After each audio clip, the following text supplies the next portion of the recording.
नमस्कार दोस्तों, स्वागत है आपका आपके अपने चैनल पीसफुल सफर में। अभी जो मैं आपको बताने वाली हूँ वह किसी धर्म ग्रंथ की कोई साधारण कहानी या कोई उपदेश नहीं है। यह गरुड़ पुराण का वह कड़वा और खौफनाक सत्य है जो हजारों सालों से हमसे छुपाया गया था। क्या आप जानते हैं कि जब किसी के घर में एक बेटी जन्म लेती है तो वह कोई आम शारीरिक या जैविक घटना नहीं होती। वह उस परम पिता परमात्मा का एक बहुत ही कठोर और रहस्यमय चुनाव होता है।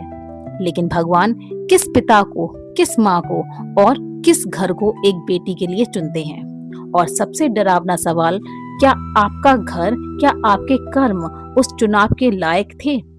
आज हम गरुड़ पुराण के एक उन पन्नों को खोलेंगे जो आपको बताएंगे कि आखिर बेटियां किस घर में आती हैं और क्यों एक बेटी के जन्म लेते ही उस घर की रुकी हुई किस्मत अचानक से खुल जाती है। इस वीडियो को बहुत ध्यान से देखिएगा क्योंकि अंत में गरुड़ पुराण का जो सत्य आपके सामने आएगा वह आपकी जिंदगी और आपके परिवार को देखने का पूरा ही नजरिया हमेशा के लिए बदल देगा।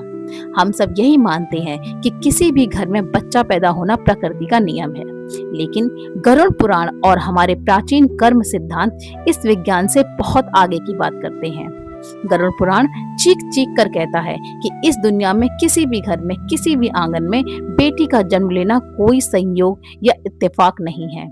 जब किसी घर में एक बेटी अपनी पहली सांस लेती है तो वह सिर्फ एक बच्ची का जन्म नहीं होता, वह उस ब्रह्मांड का एक बहुत बड़ा फैसला होता है। आज मैं इस मंच से गरुड़ पुराण के उस सबसे खूबसूरत लेकिन सबसे ज्यादा रुला देने वाले पन्ने को खोलने जा रही हूँ।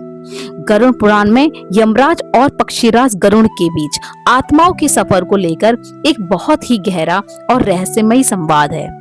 उसमें स्पष्ट बताया गया है कि मृत्यु के बाद जब कोई आत्मा यमराज के दरवाजे पर खड़ी होती है तो उसका अगला जन्म यूं ही तय नहीं होता। आत्मा को वहां नहीं भेजा जाता जहां जगह खाली हो, आत्मा को वहां भेजा जाता है जहां उसका उद्देश्य हो, जहां उसका कर्मों का कर्ज हो। और जब बात एक स्त्री योनि, एक बेटी के रूप में जन्म लेने की आती है तो यमलोक के नियम बहुत बदल जाते हैं। हम बचपन से सुनते आए हैं कि बेटियां नसीब वालों को मिलती हैं, पर क्या आपने कभी सोचा है कि वह नसीब आखिर है क्या? वो नसीब कोई आसमान से टपकी हुई चीज नहीं है, वो नसीब आपके यानी उस पिता के पिछले जन्म के कर्म है। गरुड़ पुराण का सबसे कड़वा और नंगा सच सुनिए। शास्त्रों में वर्णन आता है कि जब इंसान के पिछले जन्मों के पाप या कर्ज बहुत भारी होते हैं, जब उसने पिछले जन्म में किसी का बहुत पैसा खाया होता है या किसी को बहुत तकलीफ दी होती है, तो प्रकृति उस कर्ज को वसूलने के लिए उसके घर में एक बेटे को जन्म देती है। जी हाँ, आपने बिल्कुल सही सुना। ज्यादातर घरों में बेटे सिर्फ और सिर्फ उस पिता का पुराना कर्ज वसूलने, उसकी संपत्ति का बंटवारा करने और उसके पुण्य को भोगने के लिए आते हैं। यह वे आत्माएं होती हैं जिन्हें आपसे कुछ लेना होता है। लेकिन इसके बिल्कुल विपरीत, जब किसी इंसान के पिछले जन्मों के पुण्य अपने चरम पर होते हैं, जब उसने पिछले जन्म में बिना किसी स्वार्थ के लोगों की मदद की होती है, भूखों को खाना खिलाया होता है, किसी रोते हुए इंसान के आंसू पहुंचे होते हैं, तब वो प्रकृति इस इंसान को फल देने के लिए उसके घर में एक बेटी को जन्म देती है। बेटी वो आत्मा होती है जिसे आपसे कुछ लेना नहीं होता, बल्कि वो आपको अपना सब कुछ देने आती है। यही वजह है कि आपने अक्सर देखा होगा कि जब किसी घर में बेटी का जन्म होता है तो उस घर की ऊर्जा, उस घर का आभा मंडल अचानक से बदल जाता है। जो पिता कल तक बहुत कठोर था, बहुत गुस्से वाला था, जो छोटी छोटी बातों पर झल्ला उठता था, वह अपनी उस छोटी सी बच्ची को गोद में उठाते ही बिल्कुल मोम की तरह पिघल जाता है। उसके अंदर एक ऐसी करुणा, एक ऐसा प्रेम फूट पड़ता है जिसके बारे में उसे खुद भी नहीं पता था।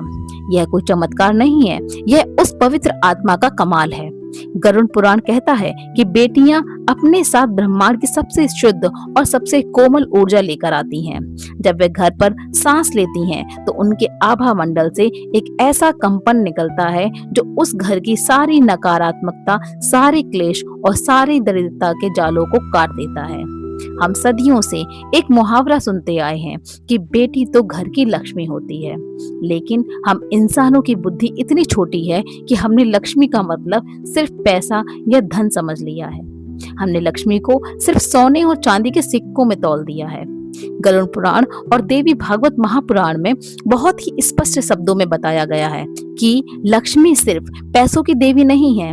लक्ष्मी संतुलन की देवी है। लक्ष्मी शांति की देवी है। लक्ष्मी चेतना और करुणा की देवी है।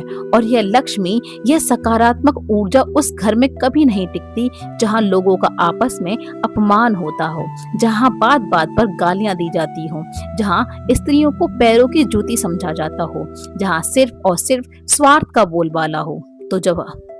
तो जब हम कहते हैं कि बेटी लक्ष्मी है, तो इसका असली मतलब यह है कि भगवान ने उस बेटी को एक बदलाव का दूत बनाकर आपके घर भेजा है। वह खाली हाथ नहीं आती, वह अपने साथ अपने उन संचित पुण्यों को लेकर आती है जो उसने अपनी पिछली कई यात्राओं में कमाए थे। जब वह नन्हे कदमों से आपके घर में चलना शुरू करती है, तो वह असल में आपके घर के वास्तु दोषों को, आपके घर की उस भारी ऊर्जा को अपने पैरों तले खत्म कर रही होती है। यही कारण है कि जब आपने अपने आसपास, अपने समाज में ऐसे कई परिवार देखे होंगे जो बेटी के जन्म से पहले कर्ज में डूबे हुए थे, जिनके घर में हमेशा कंगाली छाई रहती थी। लेकिन जैसे ही उस आंगन में बेटी की किलकारियां गूंजी, अचानक से उस पिता का व्यापार चल पड़ा। उसकी रुकी हुई तरक्की होने लगी। घर में अचानक से सुख और शांति ने डेरा डाल लिया। लोग इसे सिर्फ संयोग मान लेते हैं। लोग कहते हैं कि अरे बच्चे के शुभ पैर हैं, पर हकीकत में शास्त्र इसे पुण्यों का हस्तांतरण मानते हैं। उस बेटी की पवित्र आत्मा अपने पिता के कष्टों को देखकर अपने पुण्यों का एक हिस्सा अपने पिता के आभामंडल में डाल देती है। वह अपने भाग्य से, अपनी किस्मत से उस पूरे परिवार को पालने लगती है।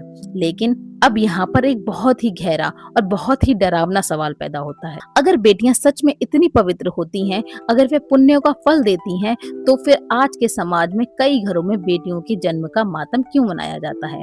क्यों आज के कुछ परिवार, जब वैद्य या डॉक्टर कहता है कि बेटी हुई है, तो पिता का मुंह लटक जाता है? अगर गरुड़ पुराण के इस सच ने, इस कथा ने आपके दिल के किसी तार को छुआ हो, अगर आपकी आंखों में एक पल के लिए भी नमी आई हो, तो एक छोटा सा काम जरूर कीजिएगा। यह वीडियो अभी इसी वक्त उस इंसान को साझा कीजिएगा जिसके घर में एक बेटी है। उस पिता को भेजिएगा जो दिन रात अपनी बेटी के लिए मेहनत करता है, और उस इंसान को भी भेजिएगा जिसे शायद आज यह सत्य सुनना बहुत जरूरी है।